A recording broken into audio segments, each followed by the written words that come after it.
The battlefield is a chaotic scene of destruction and desperation. A devastating blow lands, and a character gasps, "Guh," as the holy sword pierces their heart. With their dying breath, they declare, "It's done." Meanwhile, the victorious warriors exclaim, "We finally got him," and acknowledge their fallen foe as the devil of the continent. On the frigid battlefield, Archimond, the Necromancer, stands severely wounded, gasping, "I'm at death's door." He reflects on the decade-long Great Continental War, a joint operation where his defenses ultimately failed. He laments, "It was my complete defeat," attributing it all to a single night. On the icy battlefield, the formidable leader of the Northern Night Order, Berkel Reinland, stands tall. He reveals that his victory wasn't solely his own, but a testament to the sacrifices of countless people. He confronts a severely wounded Archimond, urging him to surrender for the continent's peace. However, Archimond, consumed by rage, retorts, accusing Berkel of passive observation during a devastating plague, calling him worse than dogs. On the desolate battlefield, Archimond, consumed by rage, unleashes his fury, vowing that by his own hands, all humans will suffer. Meanwhile, Berkel Reinland and his knights are shocked by Archimond's horrifying use of necromancy, raising an army of 20 million from plague victims. Berkel realizes they must stop Archimond immediately as the necromancer's power grows. On a blood-splattered battlefield, Archimond confronts Berkel, accusing him, "You did all this just for revenge." He reveals his motive, for the future of the children. Berkel is stunned as Archimond activates a powerful, glowing artifact. What devastating power does Archimond truly wield? On the blood-soaked battlefield, Archimond's body freezes as he confronts Berkel, revealing his motive, "For the sake of my descendants." He activates a glowing artifact, its power radiating as he claims, "My choices, convictions, hopes, are things I must leave behind." Berkel sees Archimond's corrupted reflection, contrasting with his own upright gaze. Suddenly, a blinding light erupts, signifying Archimond's final, devastating move. On the desolate battlefield, Archimond, gravely wounded, whispers, "Finish me off." Berkel hesitates, his knights urging him to finish the fight. As Berkel prepares to strike, Archimond warns, "A necromancer doesn't die easily." He then unleashes a final surge of dark energy, a terrifying transformation beginning. On the battlefield, Archimond collapses, the holy sword piercing him. His last words echo, "It's done." Meanwhile, victorious warriors cry out, "We finally got him." They acknowledge their fallen foe as the devil of the continent. But as Archimond's head falls, he hears more than cheers. He whispers, "The sound of my head falling." The war ends, but a chilling transformation begins. Amidst a cosmic explosion, the echoes of Archimond's demise fade. On a stormy night, a grand structure is illuminated, a figure within seemingly stirring. Two servants marvel, the young master's mouth moved. Meanwhile, a newly awakened figure wonders, "What? Where am I?" As a child asks, "Did you sleep well, young Master Klein?" In a grand chamber, a portrait of a beautiful duchess is presented to the young master, Klein, who is informed she is his mother. As the infant Klein struggles to form words, servants witness his attempts to say "mama" with astonishment. Suddenly, the baby's eyes widen, and he declares himself Archimond, summoning his dark guardians with a booming voice. 15 years have passed since the continent's turmoil. A grand structure stands, bathed in sunlight, a stark contrast to the recent past. Children marvel, their attention drawn to a striking figure entering, his appearance captivating them. "Wow, did you just see him?" one whispers. Another, observing him closely, murmurs, "That face, that hair." 15 years later, the young Master Klein, now a striking figure, captivates the attention of onlookers. They marvel at his appearance, with one servant exclaiming, He's a work of art from the gods. As Klein walks, a mysterious figure appears, declaring, "Found you." This new arrival, a powerful man, seems to recognize something familiar in Klein, noting, "Strange, you definitely had a gaze akin to Archimond's just a moment ago." He then shouts, "Begone, evil spirit." In a grand estate, Priest Veerman confronts a young man, questioning his claims of not being Archimond. The young man, drenched in sweat, insists his body is pure, but Veerman dismisses it, stating the evil spirit within must be purified. As Veerman attempts a cleansing, the young man erupts in a furious, repetitive chant of "crazy bastard," his sanity unraveling before the priest's eyes. In a grand estate, the priest Veerman confronts Klein, demanding he surrender his body. Klein, frantic, insists he's not Archimond, but Veerman moves to purify him. Klein's sanity snaps as he screams insults, while he flashes back to his past, his head cut off, waking in a baby's body and declaring necromancy. Treated as a monster, he later encountered the priest. Priest Veerman confronts the young master Klein, convinced he's Archimond. Despite Klein's desperate pleas, Veerman subjects him to brutal purification rituals, a prayer chant, a frozen garlic bath, and a fiery crucifixion. Through it all, Klein endures, his sanity fraying. 5 years later, a somber celebration marks Klein's birthday, with a lingering wish for him to be a descendant of heroes. In the grand estate, Klein's personal maid, Erin, prays. Suddenly, Klein, in a fit of anger, knocks over a handmade hat. He quickly apologizes to Erin, realizing he went too far and that Priest Garrison made the hat. He then picks up the hat, only to be shocked by its appearance. In a grand estate, Klein, upset about a handmade hat, apologizes to his maid Erin. However, upon picking up the hat, he's shocked by its appearance. Priest Garrison, its creator, expresses surprise at Klein's reaction. Suddenly, the air crackles as Archimond's evil soul seems to appear, and Klein furiously declares his intent to face the priest. Meanwhile, Captain Dunkel of the Red Chariot Knight Order arrives, noting the rumors about Klein are old, and even the Holy Order finds no fault. Captain Dunkel arrives, dismissing rumors about Klein.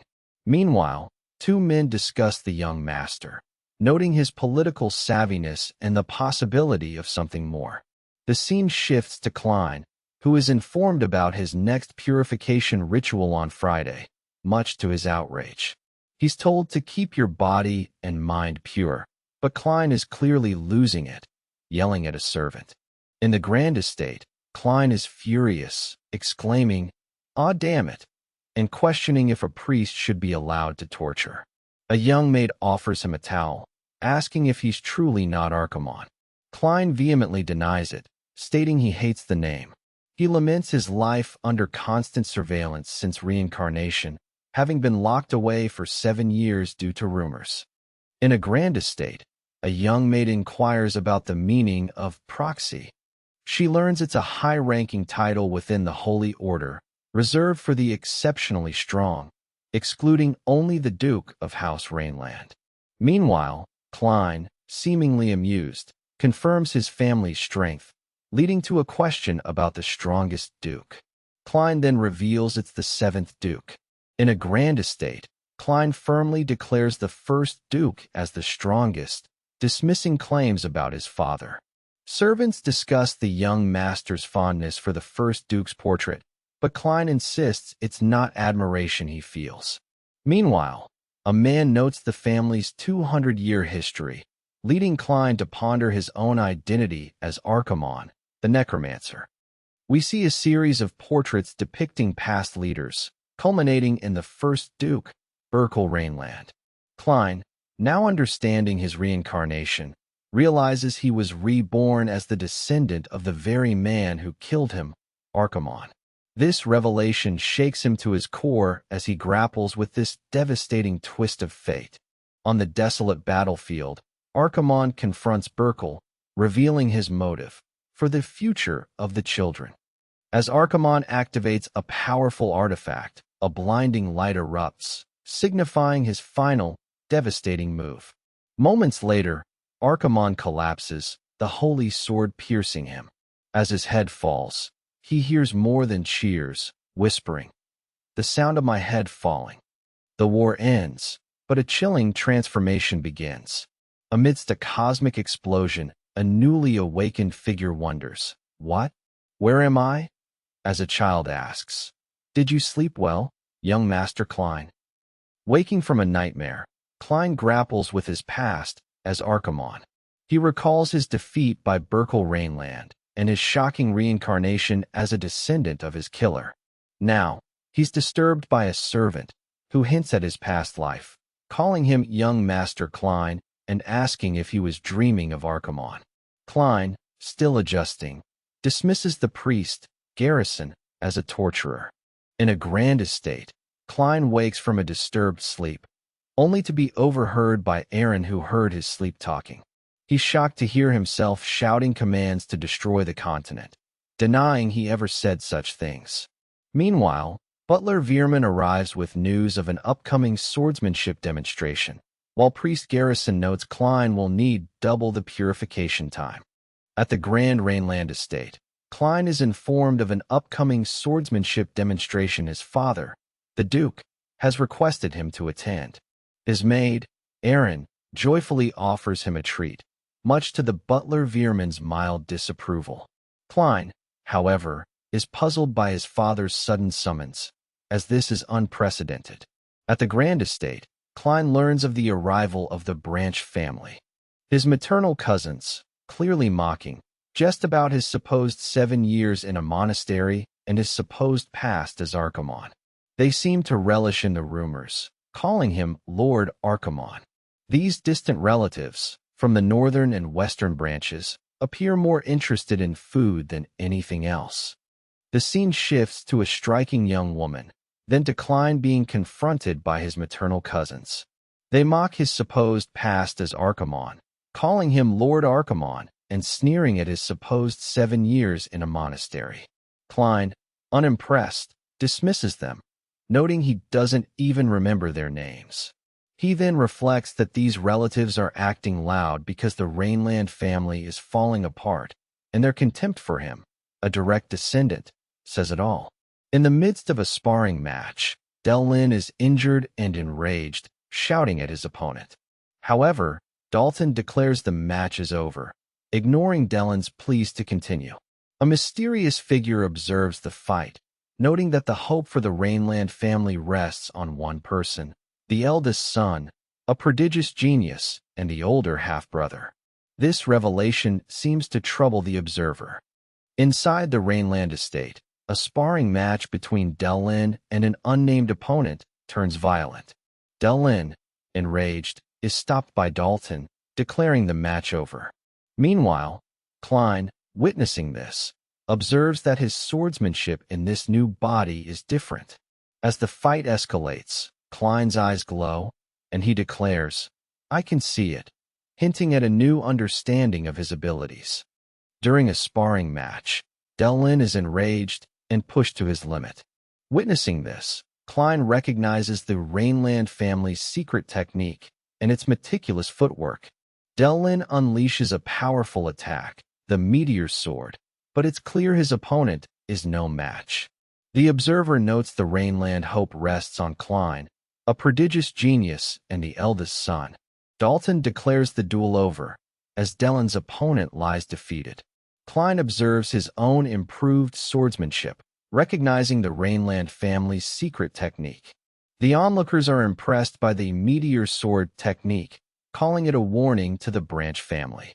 Suddenly, someone calls out Klein, as his younger brother, who claims he would have tried harder if he'd known Klein was watching, appears. Klein expresses disdain for the Branch family's visit, seeing them as leeches. Meanwhile, his father, the 7th head of the Reinland family, Berkel Reinland, acknowledges Delin's mastery of their family's secret technique, calling it excellent work. Berkel then addresses Klein, noting the immense effort required for his achievements, implying Delin's pride is tied to him. In the Grand Reinland estate, Delin expresses his embarrassment over his current skills, while his father, Heinkel, recalls the dying words of the first Duke Berkel Reinland about being the greatest knight. Heinkel then turns his attention to Klein, placing a hand on his shoulder, noting that he still can't feel any mana from him. Klein apologizes, accepting his father's disappointment and his own perceived worthlessness. In the Grand Estate, servants discuss Klein's lack of mana, contrasting him with his capable brother. Meanwhile, others lament the Reinland family's declining state, suggesting the Branch family must intervene. A flashback reveals Archimond's motive for his actions was the children's future. The current head, Heinkel, notes Klein's lack of mana, while Klein, feeling worthless, questions if his life was risked for such people. The scene opens with Klein bidding farewell to a group, only to be immediately confronted by someone questioning his inability to wield a sword. Dalton Cornwell, from the Branch family, scoffs at Klein's perceived disgrace. He then taunts Klein about his romantic escapades and the family's reputation. Suddenly, Klein is attacked, his sanity shattering as he shouts accusations. Inside the Reinland estate, a confrontation erupts as Klein is accused of not knowing his own mother. He retorts, "It has nothing to do with my mother, whose face I've never even seen." This sparks a furious reaction, with Klein's eyes glowing as he questions how the family of his killer, Berkel Reinland, has fallen so low. Dalton intervenes, but Klein's rage intensifies. Within the Grand Estate, Dalton Cornwell confronts Klein, asserting, "I will not tolerate any further disrespect." He further taunts Klein, yelling, "You'd better be grateful your escort knight saved you, you coward." As the tension rises, Captain Dunkel arrives, and Klein, seeking a spare sword, looks towards the distant, ominous landscape. At the Reinland estate, Klein receives a sword, pondering its use after witnessing Delin's powerful meteor sword technique. Servants discuss Klein's lack of mana, deeming him incapable of knighthood. Meanwhile, a mysterious observer notes that despite his lack of mana, Klein's mastery of the Reinland's secret technique is undeniable, hinting at a hidden potential that surprises even the Duke. Klein observes his own movements with newfound clarity, noting the footwork, the timing of each push off the ground, the arc of the sword, and even the flow of mana. He's witnessing something extraordinary, his senses sharpened. Suddenly, a powerful aura emanates from him, astonishing those around him, including his opponent who exclaims, "This aura?" In the Grand Estate, Klein's eyes widen with a chilling question, could it be? As a surge of dark energy erupts, he witnesses a powerful attack, accompanied by the sound of crack and bang. Klein's own aura flares, a mix of shock and determination as he prepares for what's to come. On a frozen landscape, a distressed figure gasps, while a servant calls out, "Young master." Suddenly, Klein's expression shifts, a chilling grin spreading as he exclaims, "What the hell?" It actually works. Meanwhile, a young girl looks on in shock. "What? This is," as a gruff man observes, "unbelievable." The scene ends with Klein holding his breath underwater, astonishing onlookers. Back in the Grand Estate, Klein is undergoing another grueling purification ritual, this time in a fish tank. He's frustrated, exclaiming, "Fish tank my ass. Why is it taking even longer today?" His tormentors note an ominous aura from his room. Meanwhile, a letter arrives, inviting Klein to meet Lord Dalton, who apparently wants to apologize for a past incident. Klein receives an invitation to a hunting competition, which he finds odd given his recent disruptions. He accepts, seeing it as an opportunity, and reveals he has an ace up his sleeve. He then contemplates his revisited swordsmanship, realizing he can perfectly replicate any technique he sees once, though he doesn't know why. This newfound ability promises to be crucial. Klein accepts the invitation to a hunting competition, intrigued by the opportunity. He's preparing for it, hinting at a secret weapon. As he contemplates his newfound swordsmanship, a powerful aura flares, astonishing everyone. The group then departs for the competition, with one observer sensing an ominous aura. The journey begins, but not without a troubling sign. Inside the Reinland estate, an older man tells Klein, "I told you not to come," offering him a pillow. He then discusses the rough terrain of the western forest. Later, he expresses concern, noting, "Our young master has grown up so much," and insists Klein shouldn't give something to Aaron, questioning his own sanity. As Klein observes the changed landscape, he recalls a battlefield covered in corpses, contrasting it with the lush greenery now. Klein arrives at the opulent Cornwell family estate, a sprawling mansion far grander than his own. He's here for a hunting competition, a fact that seems to amuse some onlookers who dismiss it as a children's event. As Klein observes the lavish surroundings, he's called out by someone who questions what has captured his intense gaze. At the Cornwell estate for a hunting competition, Klein is met with disdain. His cousins mock his past and upbringing, with one noting the emaciated state of their hunting dogs. Klein, however, remains unfazed, preparing his own strategy. He declares, "We're starting now," and scatters bait, ready to reveal his hidden prowess. At the Cornwell estate, the hunting competition begins with Klein facing ravenous, scent-driven beasts. He expertly uses his bow, taking down several with precise shots. His cousins mock the emaciated hunting dogs and Klein's perceived weakness. However, after a successful hunt, a maid calls out to him, and he recognizes her as the one Klein keeps around, though he dismisses her usefulness with a cruel smirk. During a tense confrontation, Klein is forcefully grabbed and told, "I'll give you something else to do before I break it." He struggles, crying "let go," as he's violently handled. Despite the aggression, he manages to counter, kicking his attacker. Suddenly, a wild-eyed figure on horseback shouts, "Follow me, Klein." Klein, determined to go somewhere alone, dismisses Aaron's concern about danger. He clutches a mysterious scroll, a signal magic scroll, which activates a crest on his hand when torn. This scroll is a desperate measure, meant to alert him if Priest Veerman, who followed him, is in trouble. Klein warns his companion to tear the scroll immediately if he disappears, signaling potential danger. On a dark, forested path, a rider pursues Klein, confident he can't have gone far.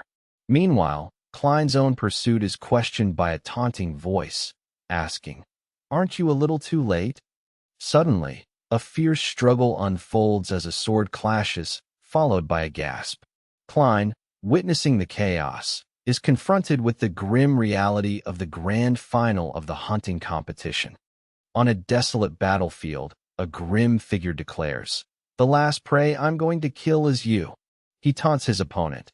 The Reinland family really is a joke, just an empty shell with neither justification nor power. As the opponent is overwhelmed, his attackers gloat. "The dukedom belongs to our branch family anyway." Meanwhile, archers are prepared, and a shocked Klein mutters, "Ah, yes." A sinister figure gloats, predicting gossip about the Reinland family's downfall. He reveals his ultimate goal. It's the children's future. Meanwhile, Klein, witnessing a brutal fight, is shocked as his opponent erupts in maniacal laughter, seemingly losing his mind. The observer questions if Klein is laughing, and then asks if he's lost his mind. As the hunting competition reaches its climax, Klein faces a brutal confrontation. A sinister figure reveals his motive for the children's future, while Klein witnesses his opponent descend into madness. Suddenly, the dark energy within Klein surges, his eyes glowing ominously as he declares, "Yet you dare." This confrontation hints at a deeper connection to his past life as Archimond. In a dark, otherworldly space, Klein is confronted. As his opponent questions his lack of mana, Klein declares, "It's not magic. It's magi." Suddenly, a terrifying power erupts from him, engulfing the area. His opponents are stunned, shouting, "What the hell is that guy?" This marks a significant shift in Klein's power, hinting at something far beyond mere swordsmanship. In a dark, otherworldly space, Klein, fueled by a surge of dark energy, declares, "It's not magic. It's magi." He then calls upon ancient evil spirits, commanding them, "From this moment, in my name, I command you anew." His opponents reel in shock, yelling, "What the hell is that guy?" as the spirits begin to devour. Klein, overwhelmed by a surge of dark energy, finds himself calling upon ancient evil spirits. His opponents are stunned, shouting, "What the hell is that guy?" as he commands, "Devour them all." A chilling transformation is underway, and the Necromancer's power is unleashed. In a void of darkness, a pulsing red symbol appears with the chilling declaration, "I thought I had forgotten." This is followed by an onslaught of skulls, grim reminders of the past. 200 years have passed, yet a solitary figure stands amidst countless remains, the weight of those evil, distant days palpable. He whispers, "But I can still feel it," hinting at the lingering power and pain. In a void of darkness, Klein experiences a profound resonance, feeling the echoes and memories of his past as Archimond. He exclaims, "Ah yes, this feeling, and this nostalgic sensation," as the voices of the dead call out to him. Suddenly, a figure's face contorts in disbelief, shouting, "This is ridiculous. This can't be," indicating a shocking realization. Surrounded by reanimated corpses, Klein is shocked as someone calls him Archimond. He calmly admits, "I was indeed once called by that name." Meanwhile, others question if Archimond was just a rumor, bewildered by the dark energy emanating from Klein. The Necromancer's true power is starting to resurface, much to everyone's alarm. In this dark, otherworldly space, Klein's power surges, astonishing his attackers who mock his reanimated skeletons. "Wahaha! What the hell is that?" they jeer, calling his creations trash. Klein, however, is unfazed. He retorts, "Trash? Yeah, trash," as his own dark power begins to manifest, promising a terrifying new level of control. On a dark, foreboding battlefield, an officer orders his troops to clear the path. Meanwhile, ranged units prepare their weapons, their faces grim. With a shouted command, a barrage of arrows rains down, striking unseen targets in a devastating volley. This organized assault signals a new phase of conflict, hinting at a larger, more coordinated enemy. On a desolate battlefield, an officer orders his troops to advance, while ranged units prepare a devastating volley of arrows. Meanwhile, a taunting voice remarks, "Poor Klein, he must be a bloody pulp now." Suddenly, Klein is shocked, looking up as an onslaught of arrows descends, followed by a chilling realization as his own power surges. On a desolate, dark battlefield, Klein stands amidst spectral figures, observing his reanimated skeletons. He muses, 200 years is a long time. To think no one recognizes these skeletons. Suddenly, his opponents react with shock, exclaiming, "SH shields?" This reveals that Klein's creations are far more than mere reanimated corpses. In this otherworldly space, Klein reveals his skeletons are different, startling his attackers. He then commands, "Watch closely, Berkel.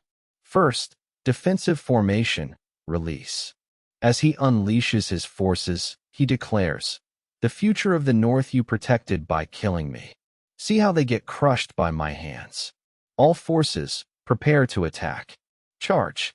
On a dark, eerie battlefield, Klein's reanimated skeletons prove far more formidable than anticipated. His opponents are stunned, exclaiming, "Skeletons can run, and these damned skeletons." As the skeletons charge in formation, one of Klein's former tormentors is struck down, crying out, "UGH, comma?" Klein's unleashed power is terrifying. On a chaotic battlefield, a young man shouts, "Damn it! as he's overwhelmed.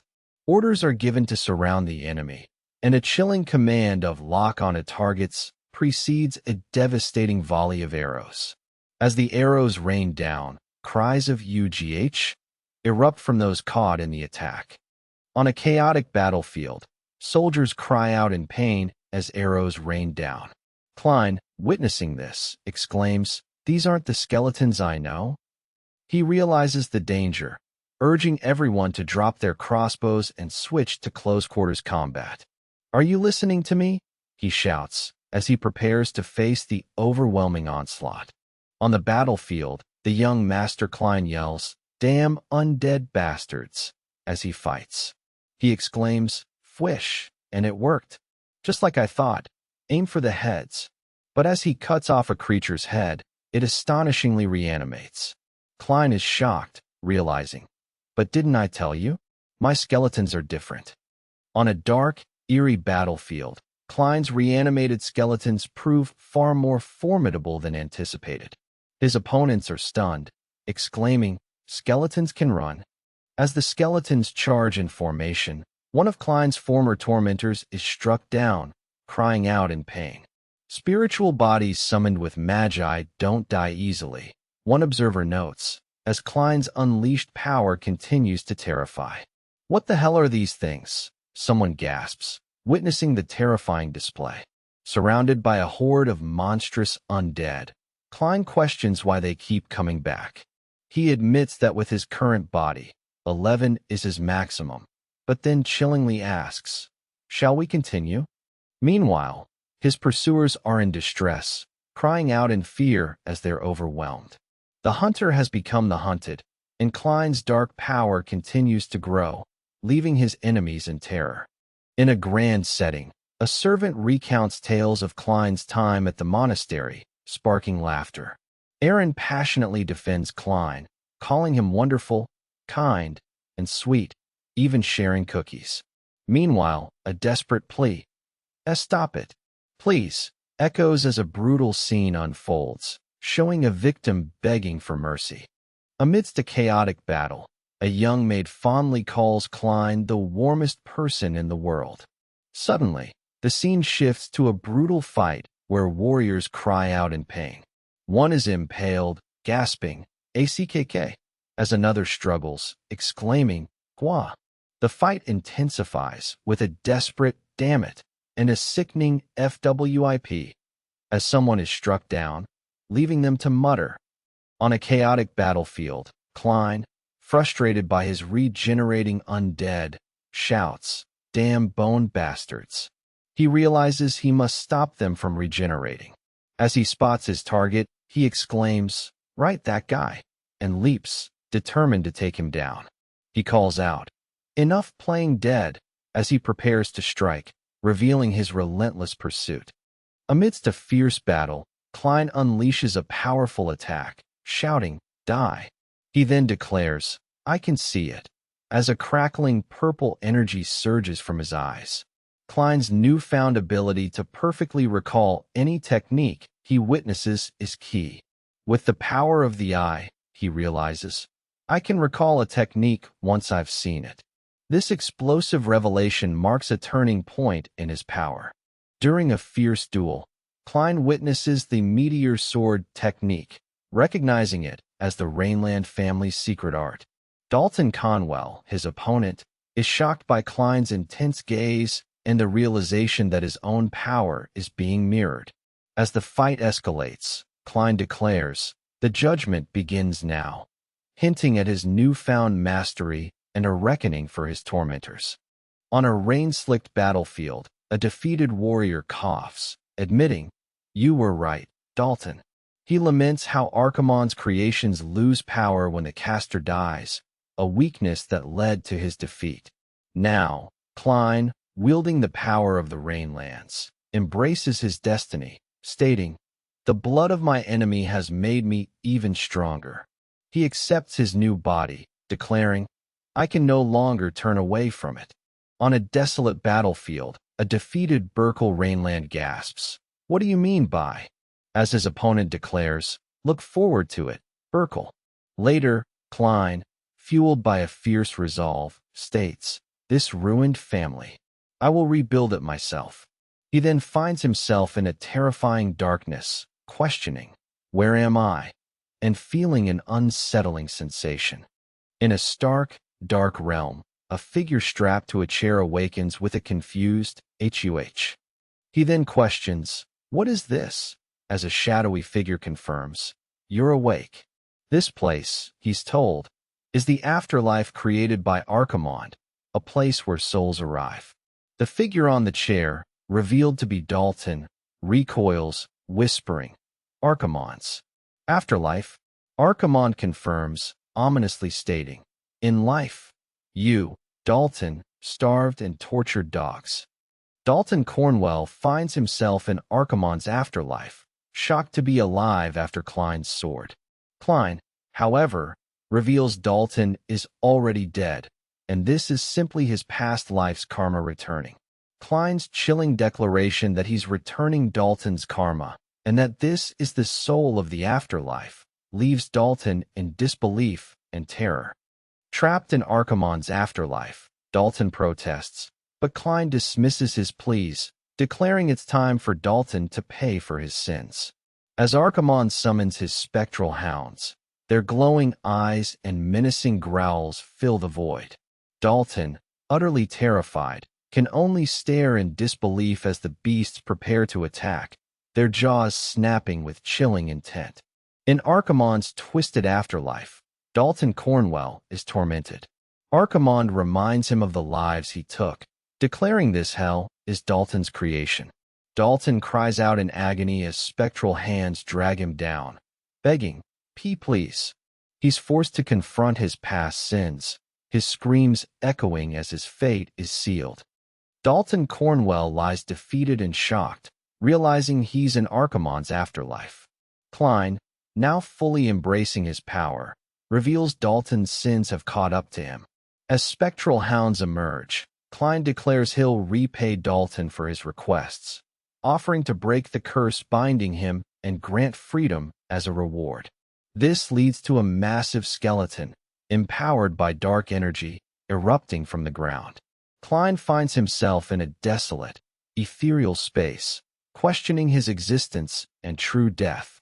He grapples with the purpose of his rebirth, especially when confronted by someone who recognizes his necromantic abilities. This mysterious figure reveals a chilling truth. Klein's power is beyond what they understood, leading Klein to question who he truly is. On a desolate battlefield, a grim figure declares, "Not that you'd be able to anyway."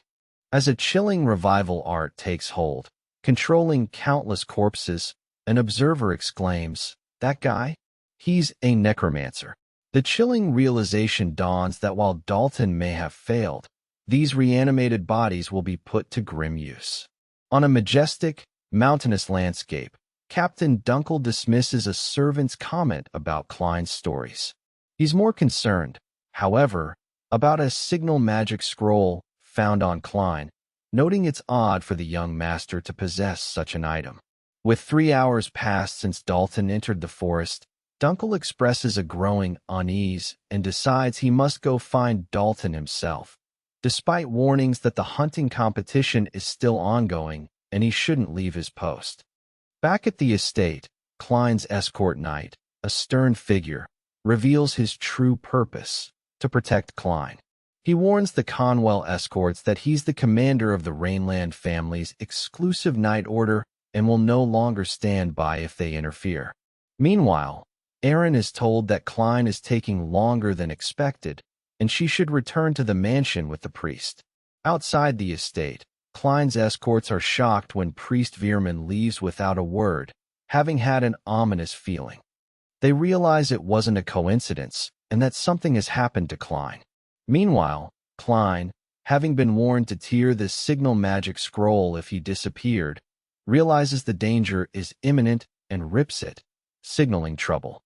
On a desolate battlefield, Klein admits his magi is depleted, leaving him unable to use necromancy.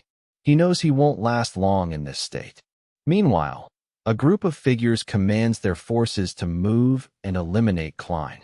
As the undead advance, Klein, witnessing their approach, prepares his own revival art, questioning if they truly believe they can kill him just because they use necromancy.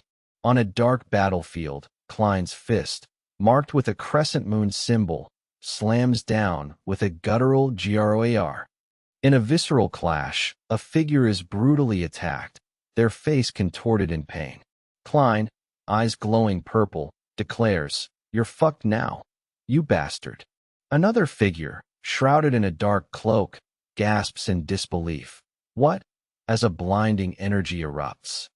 On a battlefield, a blinding golden light erupts as Klein unleashes a devastating attack. He's in a dire situation, his magi depleted and facing overwhelming odds. With a guttural roar, he slams his fist down, his eyes glowing purple.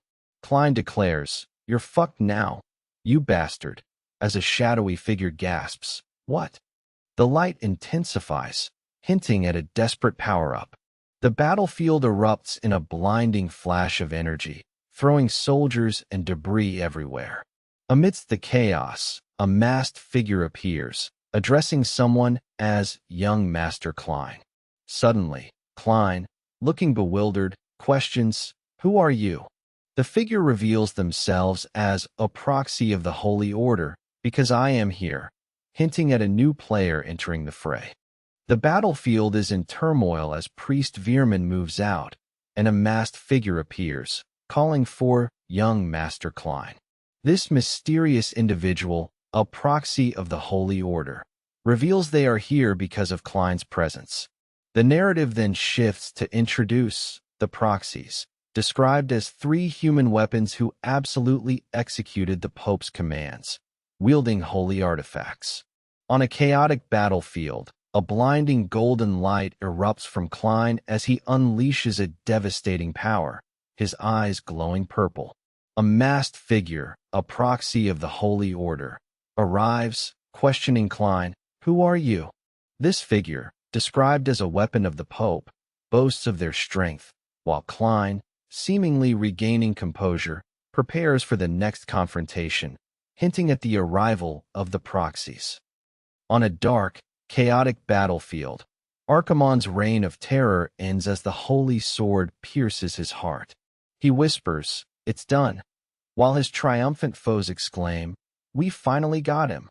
Meanwhile, the menacing figure of Archimond declares, "For I have arrived."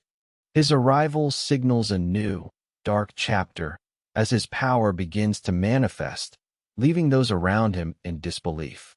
On a battlefield scarred by conflict, a desperate figure gasps, their face contorted in agony as a blinding light engulfs them. A voice declares, "I declare to the sinners," as more figures are struck down. Another imposing figure proclaims, "Beg and plead, and I shall grant you a baptism of fire." The battle rages, a brutal display of power and judgment. Amidst the chaotic battlefield, a powerful new force unleashes devastating blows. Figures are violently struck down, blood splattering from fiery impacts as a voice declares, "This is both mercy and judgment." A holy artifact delivers swift, brutal justice, leaving enemies utterly annihilated. Onlookers are utterly bewildered and terrified, questioning this insane display and the sudden, overwhelming presence of a holy order proxy. The conflict has taken a shocking new turn. On the chaotic battlefield, the Holy Order proxy's devastating power leaves enemies stunned and falling. One attacker, realizing the overwhelming force, curses, "Fuck, this wasn't part of the deal," as they desperately try to escape. Another drops their weapon in terror, exclaiming, "That's completely absurd." However, as a fleeing foe attempts to escape, a menacing, dark figure with glowing eyes emerges from the shadows, asking, "Where do you think you're going?" It seems Archimond's dark power is now fully manifesting. Amidst the Holy Order proxy's brutal judgment, one of the fleeing attackers finds themselves overwhelmed. Racked with agony, the desperate sinner clutches their head, screaming, "I can't breathe. I haven't finished the prayer yet." The proxy coldly declares, "Be thankful that this judgment has been passed upon you, and in the name of the light," as their divine power strikes the victim down. With the judgment delivered, the proxy stands over the fallen, observing the glowing remnants of the devastating attack. What was that mysterious object left behind? On the chaotic battlefield, the masked proxy addresses him, "Young Master Klein." With an intense gaze, Klein takes a single, resolute step forward. He merely walks, yet with each movement, an unseen force obliterates his surroundings. The ground trembles as over 20 bodies are seemingly torn apart by his sheer presence. A powerful impact echoes, leaving a devastating, blood-red scene in its wake. Klein's terrifying power has just utterly annihilated his foes. On the blood-soaked battlefield, the Holy Order proxy observes the aftermath of Klein's devastating attack. He notes the immense necromantic energy, stating, "I felt the energy of necromancy and rushed over immediately." However, as he confronts a bloodied and distraught Klein, the proxy's expression turns to confusion. He grabs Klein's arm, perplexed. He realizes, "The energy I felt doesn't seem to belong to that guy," questioning the true source of this dark power. Klein, still reeling and bloodied, feels the chilling intent of the Holy Order proxy, realizing the man is ready to kill him at any moment. As the proxy maintains his grip, Erin rushes onto the scene, crying out for her young master. Almost immediately, Captain Dunkel arrives on horseback, demanding to know if Klein is all right. A surprised Klein recognizes Dunkel amidst the chaos. Still bleeding, Klein internally admits that wielding necromancy with this body has truly pushed him to his limits, leaving him drained. Erin, already present at the chaotic scene, rushes to the bloodied Klein and the Holy Order proxy on the ground. Distraught, she demands, "What in the world happened? And what's with all this blood?" Klein, visibly drained, assures her he can hear her without shouting before his legs give out. Erin then asks the crucial question, "Where is Lord Dalton?" After a tense silence, Klein calmly confesses, "I killed him, because he tried to kill me." This shocking revelation is met with a forceful, "What do you mean by that?" hinting at intense fallout back at the estate. In the tense aftermath of Klein's confession, Dalton's father, Count Delkin Conwell, explodes in disbelief. He furiously denies his son would attempt assassination, proclaiming Dalton's honor and demanding they find the real culprit. Yet, an interrogator calmly states Klein's account remains unchanged, then presents damning evidence. Records showing Delkin's domain dispatched 20 private mercenaries when Klein and Dalton disappeared. This irrefutable proof points to Dalton's plot, leaving Delkin stunned as his internal thoughts betray his knowledge of the cover-up. In the Grand Hall, the shocking news of Dalton's death sparks disbelief. Two men question how Klein, who supposedly never even held a sword, could have defeated the skilled Dalton. Meanwhile, Dalton's father, Count Delkin Conwell, is consumed by fear, realizing his own ruin if his son's assassination plot against a direct Reinland heir is exposed. Changing tactics, Delkin begins to discredit Klein, bringing up rumors about his mother, Archduchess Claire, and reminding everyone of Klein's childhood claims of being Archimond to undermine his credibility, which draws an immediate, sharp retort.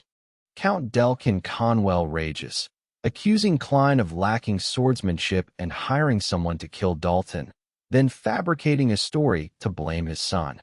Suddenly, a commanding "enough" echoes through the hall, startling Delkin. Klein himself steps forward, observing the Count with a stern gaze and declaring, "I've been listening, and it seems there's nothing you won't say." Klein then calmly reiterates his self-defense, adding a shocking new detail. An unknown assailant turned the mercenaries into undead before Father Garrison arrived.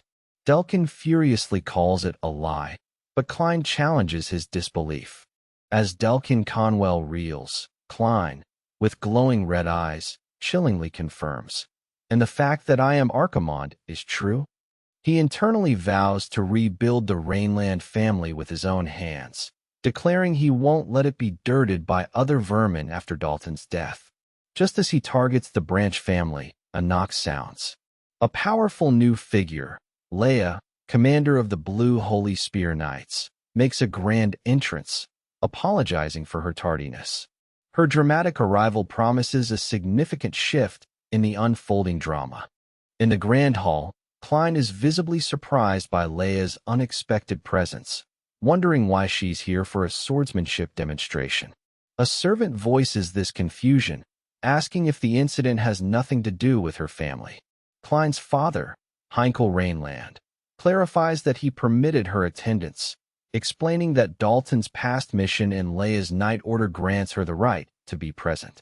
Leia, with an intense gaze, makes direct eye contact with Klein. She then boldly requests, "I would like to have a private word with Lord Klein." Klein is perplexed by Leia's request for a private conversation, questioning, "Why me?"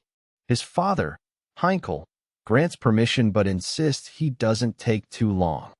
Though initially frustrated by the strictness, Klein quickly shifts his mindset, realizing this is an opportunity. He strategically deduces Leia's three possible motives for the meeting: verification, suspicion, and testing.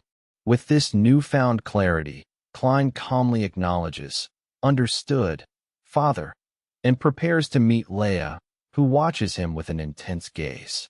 As Klein steps forward to meet Leia, a fierce resolve burns within him. He declares that whatever challenges arise, it doesn't matter. Now that his goal is set, he has no intention of running away, vowing to turn any situation, even involving Fall Wyvern, to his advantage. Suddenly, Leia's presence becomes undeniable as her boot lands with a firm thud. She then leans in, initiating their private conversation with a subtle say. In their private meeting, Leia leans in close to Klein, her hand on his chest, and asks a startling question. "Can I touch you?" Klein is completely caught off guard and stammering, asks, "Do what now?" The scene then formally introduces Leia Wyvern as the eldest daughter of a powerful duchy and the master of spearmanship. Intriguingly, her official record of skills is then shown, depicting a menacing group of grunting skeletons, hinting at a surprising connection to dark forces. We're diving into Leia's impressive official record of skills, witnessing her formidable past. She fearlessly faces multiple monstrous skeletons, their axes raised to strike. With a flash of her glowing blue eyes, Leia unleashes her power, expertly wielding her spear to single-handedly exterminate high-ranking monsters during a Western forest operation. This powerful display highlights exactly why she's a knight commander and master of spearmanship, making her intentions with Klein even more intriguing.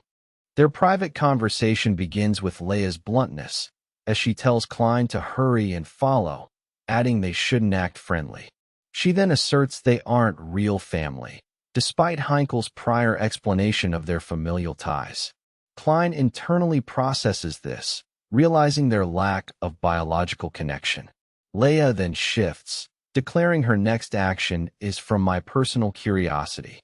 She suddenly reaches out, startling Klein with her unexpected physical approach and a direct, intimate question. Leia leans in close to Klein, startling him with her bold question, "Can I touch you?" A flustered Klein stammers, asking what she means. Ignoring his confusion, Leia demands his hand and firmly grasps it. She meticulously examines his hand, noting its surprising softness and lack of scars, remarking, "It's like a baby's hand." Klein is bewildered by her actions as Leia continues her inspection. She focuses on his grip and tendons, internally observing how a true swordsman's hands should feel, concluding that tendons can't lie. Leia is clearly trying to gauge Klein's hidden abilities. Leia continues her intense examination of Klein's hands, bluntly stating he haven't used a sword. She then challenges him, questioning how he defeated Dalton and multiple mercenaries without sword skills, speculating he must have used some other power. Klein pulls away, but a knowing smirk plays on his lips as he realizes Leia's true intent. He internally labels her dangerous and concludes her interest is far more than his simple curiosity, hinting at a deeper suspicion. Klein, aware Leia is scrutinizing him, realizes he needs a confident response to her suspicions. He decides to turn the tables, boldly asking Leia, "Yeah, what if I am? What if I'm Archimond?" Leia, however, dismisses him with a smirk, scoffing, "Yes, if that's possible. A brat like you is Archimond." Klein is visibly stunned and offended by the insult, stammering in disbelief. Leia, enjoying his reaction, provocatively asks if he wants her to repeat it, leaving Klein trembling with indignation. In their private meeting, Leia continues to dismiss Klein's claims, bluntly stating he's way too small to be Archimond. She relentlessly criticizes his physical presence, concluding he's nothing more than a little brat. Klein is left visibly trembling with indignation. Observing his flustered state, Leia then delivers a shocking follow-up, proposing, "If someone like you can defeat a knight, then I'd give you my lips." Klein is utterly stunned, completely unable to rationally process her audacious offer, leaving him bewildered. After Leia's shocking proposal, she's seen contemplating her actions, wondering if it's a political move or bribery. She then dismisses the idea of Klein being Archimond, reinforcing her earlier skepticism. Soon after, Klein and Leia are announced entering a grand hall.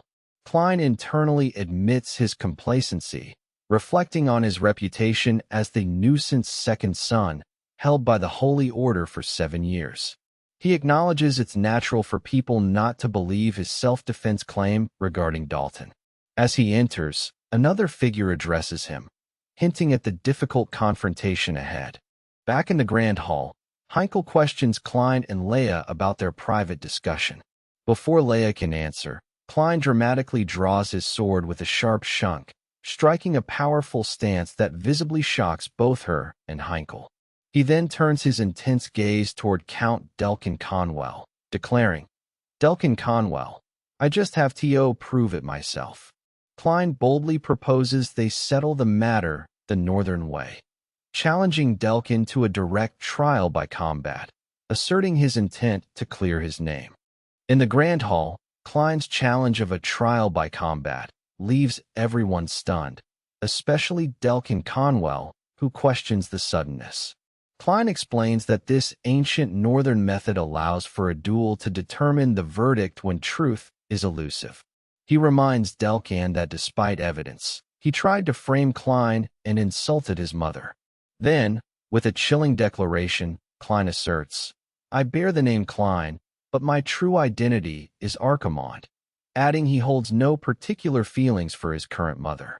In the Grand Hall, Klein presses Count Delkin Conwell to accept the trial by combat, asking if he plans on keeping everyone waiting.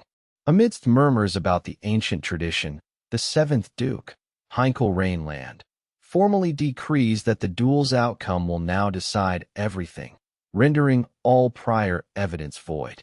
Delkin's expression shifts from surprise to a cunning realization, seeing this as his opportunity.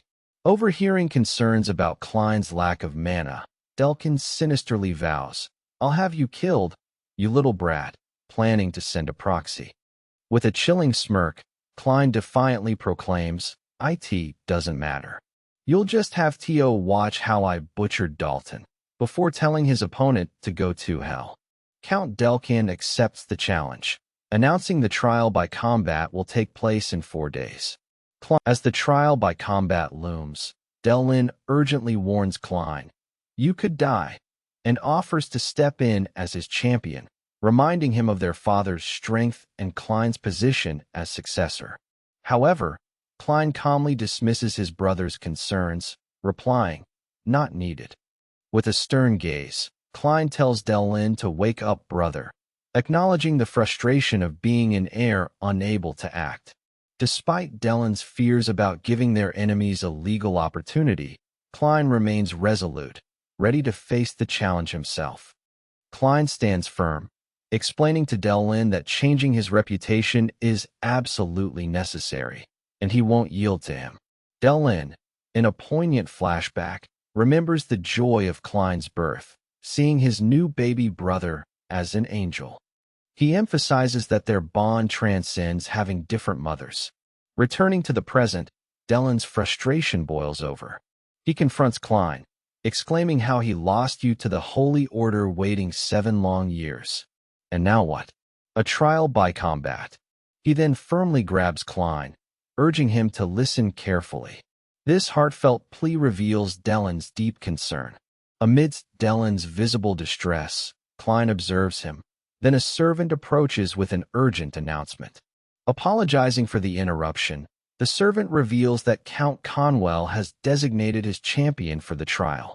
Klein, intrigued, asks for the champion's identity.